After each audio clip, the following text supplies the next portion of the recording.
तानाशाह का हथरेक जैसा होता है, उनको छोड़ के भागना पड़ता है। कल श्रीलंका में था, जिस दिन भीम आर्मी के लोग अनुशासन में तैयार हो जाएंगे, ये भारत में भी होगा, आप देख लेना। उस दिन ये दिल्ली भी नीली होगी और दिल्ली की गद्दी पे भी पंचशील और नीला झंडा फहराया जाएगा, मेरा वादा आपको। नमस्कार, द जनता लाइव देख रहे हैं आप और मैं हूं आपके साथ पूजा। इस वक्त हम मौजूद हैं दिल्ली के तालकटोरा स्टेडियम में और ये स्टेडियम जो खचाखच इस वक्त भरा है, इसकी वजह है कि आज यहाँ भीम आर्मी का 7वां स्थापना दिवस और पहला राष्ट्रीय अधिवेशन मनाया जा रहा है। ये वही भीम आर्मी है जिसने 21 जुलाई 2015 को अपनी नींव रखी थी और महज 7 सालों में जो चिंगारी सहारनपुर से 2017 में जिस आंदोलन के साथ देश भर में जिसकी आवाज़ गूंजी, आज इस तालकटोरा स्टेडियम में खचाखच भरी हुई ये भीड़ साबित कर रही है कि कितनी तेजी से और कितनी तेज गति से भीम आर्मी और आज़ाद समाज पार्टी ने अपना जो फासला है वो तय किया है।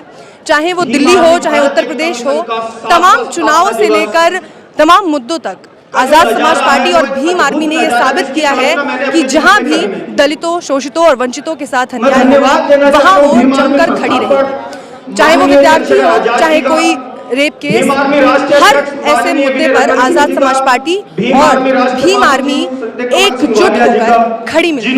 और यही कारण है कि 2021 में टाइम्स मैगजीन ने 100 सबसे ज्यादा प्रसिद्ध नेताओं की और अग्रसर चेहरों में आज़ाद समाज पार्टी के राष्ट्रीय अध्यक्ष और भीम आर्मी चीफ चंद्रशेखर आजाद रावण के नाम को भी शुमार किया था। ये चंद्रशेखर आजाद रावण के बढ़ते कद का अपने आप में एक बड़ा सबूत है। ये सबूत है कि महज 7 सालों में एक पार्टी जो एक गांव से निकलती है, एक भीम आर्मी जो आर्मी के तौर पर निकलती है, जिसमें नौजवान बच्चे अपनी मर्जी से शामिल होते हैं, विरोध करते हैं जातिवाद का, शोषितों वंचितों को दबाए जाने का, उनके अधिकारों और हकों को उनसे छीनने का। और महज 7 सालों में ये फासला तय करना अपने आप में बेहद बड़ी बात है। आज मेरे पीछे जितनी भी भीड़ आप देख रहे हैं, जो भीड़ है, ये भीड़ अपने आप में ये साबित कर रही है कि कितने कम समय में कितना बड़ा फासला तय किया है आज़ाद समाज पार्टी और भीम आर्मी।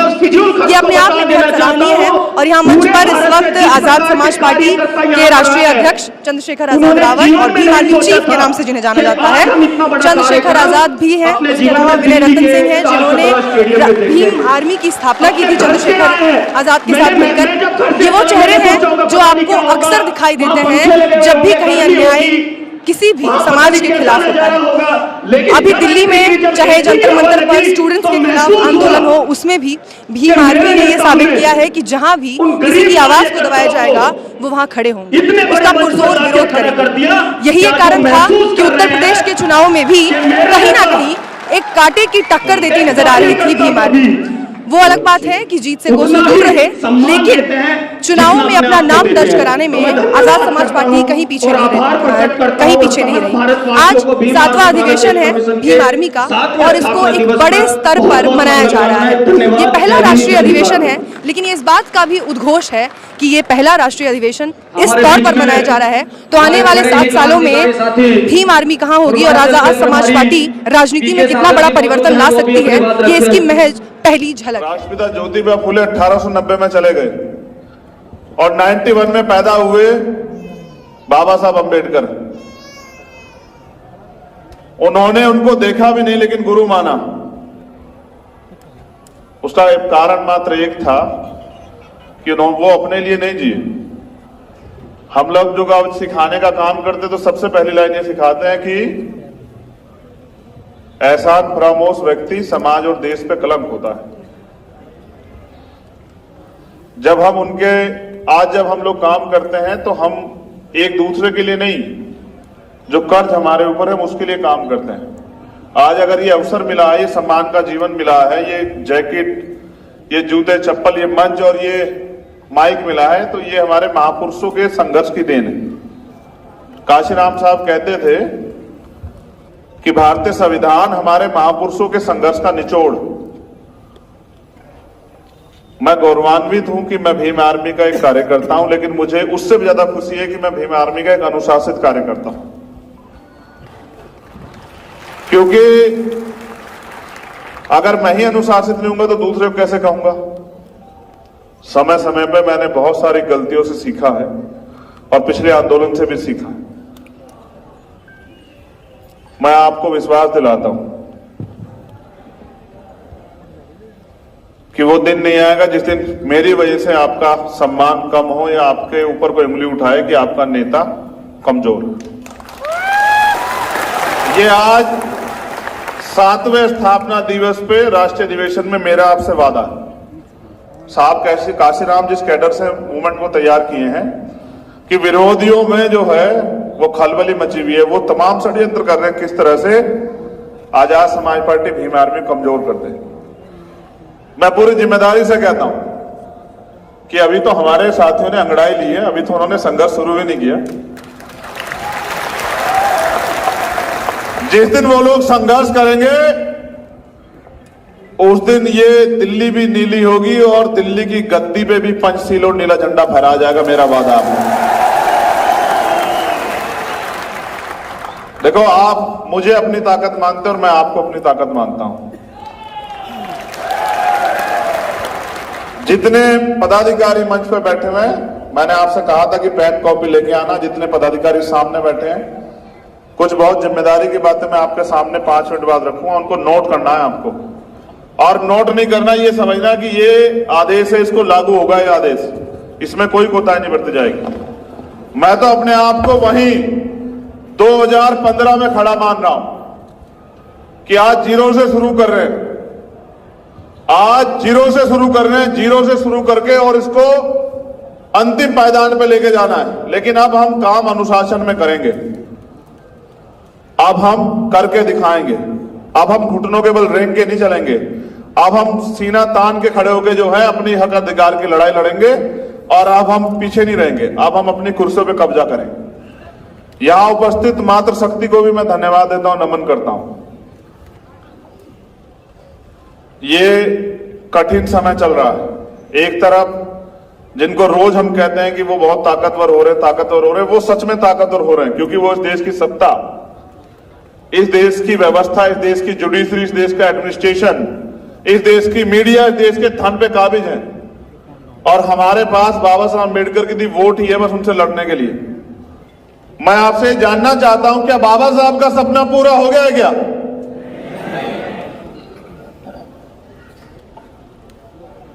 तो बाबा साहब का सपना पूरा करने के लिए आप लोग क्या कर रहे हैं?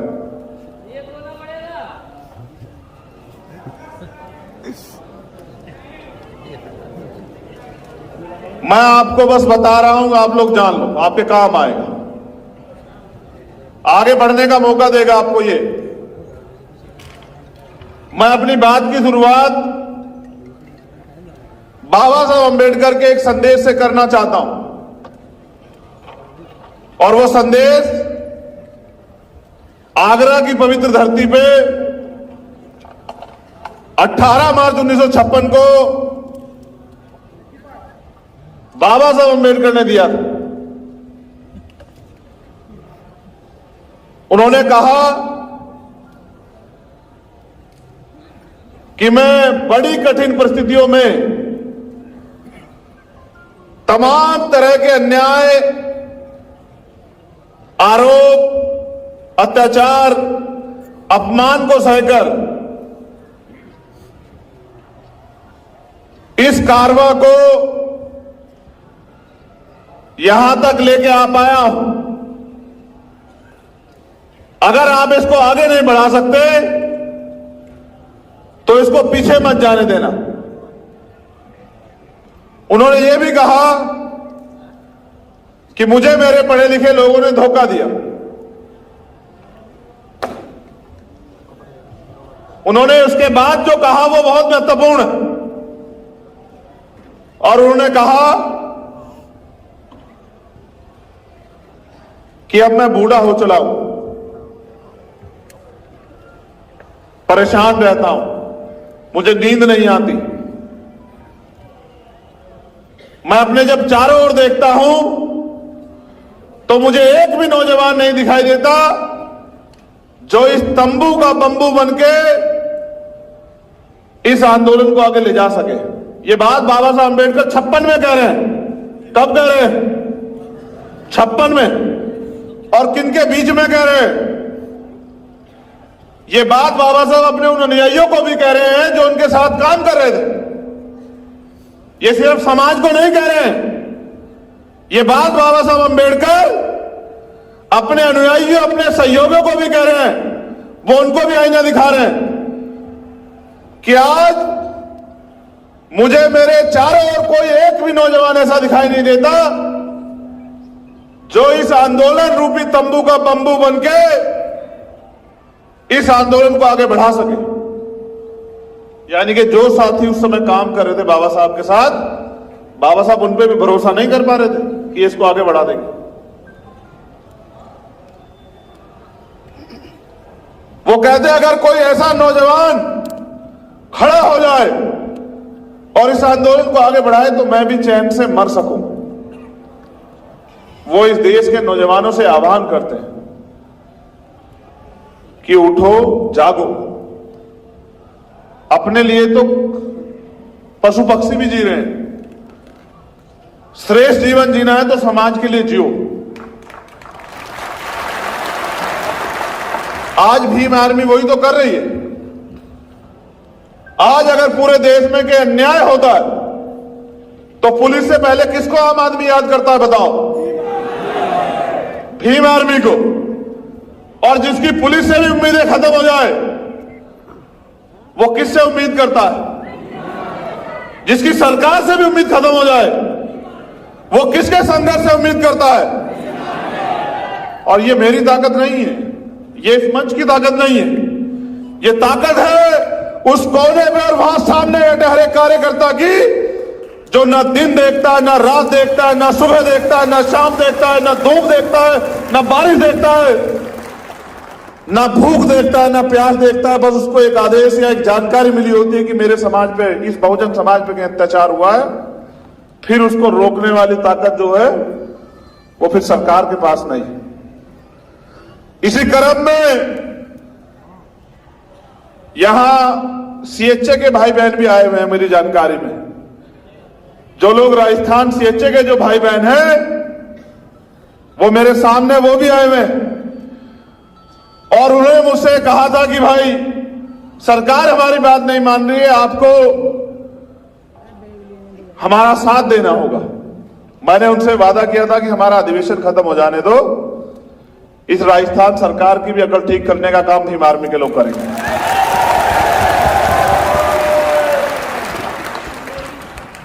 कमजोरों की, शोषितों की कोई सरकार नहीं होती। अगर उनको ताकतवर बनना है तो अलग जन से बहुजन बनना पड़ेगा। जब आंदोलन की शुरुआत की थी तब मेरी सोच ये नहीं थी, तब मेरा लक्ष्य भी ये नहीं था। और मैं अपने अध्यक्ष जी से कह रहा हूं, अध्यक्ष जी यहां बैठे हैं, ये सपना नहीं था अध्यक्ष जी कि एक दिन ऐसा आएगा कि एक विशाल मंच पे हमारा स्वागत होगा या हमें सुनने के लिए लाखों लोग आएंगे, ऐसा नहीं सोचा था। लेकिन ये समय, परिस्थिति और आपके साथियों का संघर्ष है। मैं धन्यवाद देता हूं सहारनपुर की धरती को भी, वहां के एक साथी को पुराने, आज जो हमारे बीच नहीं है, मैं उनका भी धन्यवाद करता हूं कि उन्होंने भी कहीं ना कहीं इस आंदोलन को मजबूत किया। लेकिन साथियों, अभी हम लोग कर क्या रहे हैं कि कहीं अन्याय हो जाता है तो हम लोग जाते हैं न्याय दिलाने के लिए। रेप हो जाता है, हत्या हो जाती है, जैसे रीट के बच्चे हैं, जैसे सीएचए के बच्चे हैं हमारे भाई बहन, जैसे और तमाम तरह के वो हैं। तो हमारी प्रक्रिया क्या होती है कि जब कोई अन्याय होता है तो हम उनको न्याय दिलाने जाते हैं। तो एक सवाल जो हमारे साथियों ने मुझे दिया कि भाई ये जरूर बता देना कि हमने पार्टी क्यों बनाई, तो उसका जवाब ये है मेरे शब्दों में। आप सब लोग यहां उपस्थित है, 22-23 स्टेट की टीम के रिप्रेजेंटेटिव, प्रदेश अध्यक्ष या कोई साथी यहां मौजूद है। तो आप ये बताओ कि जब भीम आर्मी ईमानदार से लड़ाई लड़ती है और जब भीम आर्मी के साथियों के साथ कोई मुसीबत आती है तो कोई पार्टी है ऐसी जो आपके लिए लड़ती हो? जितने लोग यहां बैठे हैं, आप बताओ, जो भीम आर्मी के कार्यकर्ताओं पर झूठा मुकदमा होता है, उनको जेल भेजा जाता है, उनको पीटा जाता है, या उनको डिटेन किया जाता है या उनको अरेस्ट करके जो है उनके साथ उनको अपमानित किया जाता है। बताओ कोई एक दल है जो आपकी आवाज उठाता है क्या? बताओ। जब आवाज कोई नहीं उठाता और भीम आर्मी के प्रशिक्षण केंद्र में, ये भीम आर्मी पता है क्या है? ये नेता बनाने की फैक्ट्री है हमारी। ये हमारी नेता बनाने की फैक्ट्री है, ये हमारी लीडर बनाने की फैक्ट्री है। और जो नेता से तैयार होता है उसका कितना सम्मान होता है आपने देखा? उसका सम्मान इतना होता है कि जो लोग कभी किससे नहीं मिलते थे वो भीम आर्मी में तैयार हुए नेता को, जिले स्तर के नेता को बराबर में खड़े होकर फोटो खिंचवाते हैं। ये सम्मान दिया है भीम आर्मी ने। क्या हम नहीं जानते कि भीम आर्मी के लोगों को और इस भीम आर्मी को कमजोर करने के लिए कितने षड्यंत्र हो रहे हैं? लेकिन भीम आर्मी तब तक कमजोर नहीं होगी, भीम आर्मी तब तक जो है टूटेगी नहीं जब तक इसका कार्यकर्ता लड़ना बंद नहीं कर देता। जिस दिन इसका कार्यकर्ता लड़ना बंद कर देगा, नेताओं की क्या हैसियत है? नेता से कार्यकर्ता नहीं होते, कार्यकर्ताओं से नेता होता है, समाज से नेता होता है। मैंने बहुत सोचा और मैंने इस मंच पे हमारे आदरणीय भंते जी भी उपस्थित हैं, हमारे संत भी उपस्थित हैं, लेकिन मैंने ये सुना है कि जिनका राज नहीं होता उनका धर्म नहीं चलता है, जिनका राज होता है उनका ही धर्म आगे बढ़ता है। और ये मैंने सवाल पिछली बार भी छोड़ा था बहुत बड़े मंच पे कि दुनिया में भारत से क्या बुद्धिज्म आज यहां अल्पसंख्यक क्यों? इसका कारण क्या है? तो इसका एकमात्र कारण ये है कि यहां उस विचारधारा को मानने वाले लोगों का राज नहीं। और तानाशाही कोई करे, चाहे वो भारत के प्रधानमंत्री हो या श्रीलंका के प्रधानमंत्री हो, तानाशाहों का हथ एक जैसा होता है, उनको छोड़ के भागना पड़ता है। कल श्रीलंका में था, जिस दिन भीम आर्मी के लोग अनुशासन में तैयार हो जाएंगे, ये भारत में भी होगा, आप देख लेना। जन आंदोलन भारत में इसलिए नहीं खड़ा होता मेरे साथियों क्योंकि अभी हम जातियों में बटे हुए हैं। आज मैं दलितों की तरफ से नहीं बोल रहा हूं, आज मैं अल्पजनों की तरफ से नहीं बोल रहा हूं, और मुझे अल्पजन बनाओ भी मत। मेरी एक ही पहचान है, मैं बहुजन। ये आंदोलन 15 बनाम 85 का है और इस देश में 85 राज करेंगे, इसकी तैयारी भी हमें करनी पड़ेगी, क्योंकि हमने उनको 70 साल से मौका दिया। सारी सरकारें उनकी बनी, स्टेट की हो या सेंटर की, आज भी हमारे लोग आंसू आंसू के लिए मजबूर है, रोटी रोटी के लिए मजबूर है, कपड़े मकान के लिए मजबूर है। और इन्हीं बात पे हमारी वोट ली जाती है कि आपको ना अनाज दे देंगे, आपको चावल दे देंगे, तेल दे देंगे, दाल दे देंगे, हमें वोट दे दो। मैं जब बहुत गहराई से भारतीय राजनीति का अध्ययन करता हूं तो मैं देखता हूं कि लोग इस देश में 50 से 55% लोग वोट करते हैं, यानी कि 45% लोग वोट नहीं करते। हमारी तो आबादी 85% है। तो ये 45% लोग अपने मत का प्रयोग क्यों नहीं करते? क्योंकि वो आज तक वोट के प्रति जागरूक हुए ही नहीं है। उनको लगता है कि एक दिन छुट्टी का और दिन छुट्टी मनानी है, बाद में रोते रहते हैं पूरे 5 साल कि साहब हमारे हिस्से में कुछ आया नहीं। जब तक हम लोग जाति के जंजाल से बाहर निकल के बहुजन नहीं बनेंगे, इस देश के एससी, एसटी, ओबीसी माइनॉरिटी को संगठित नहीं करेंगे, तब तक हम लोग इस देश में रोते ही रहेंगे, चिल्लाते ही रहेंगे। इसके अलावा कोई चारा नहीं। और आपके रोने चिल्लाने से कोई सरकार नहीं पिघलती।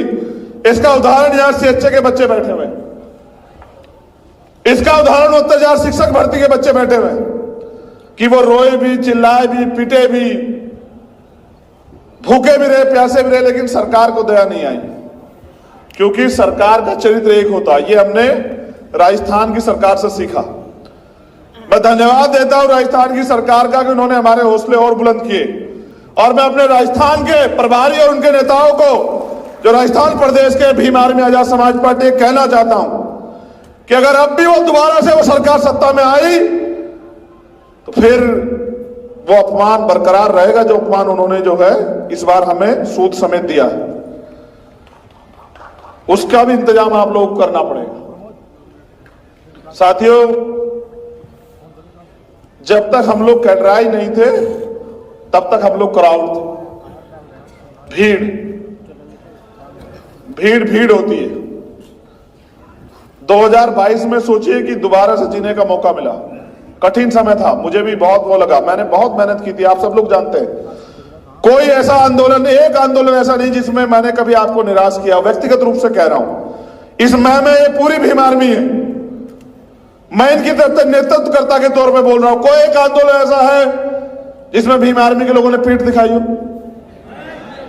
कोई एक ऐसा मामला है जहां भीम आर्मी के लोगों ने जेल या मुकदमे के डर से घर की तरफ रास्ता किया हो? मुझे तो आज भी वो याद है जब 5 मई का हादसा हुआ, फिर 9 मई का जो पूरी घटनाक्रम हुई, फिर उसके बाद 16 महीने एक एक दिन ये सोच के काटा जेल में, मैंने और मेरे भाइयों ने, भाई विनय दत्त सिंह जी, कमल भाई, मंजीत भाई और सारे साथी, ये सोच के काटा कि अगर मौका मिलेगा तो ये अन्याय किसी और के साथ ना हो, इसकी तैयारी हम लोग करेंगे।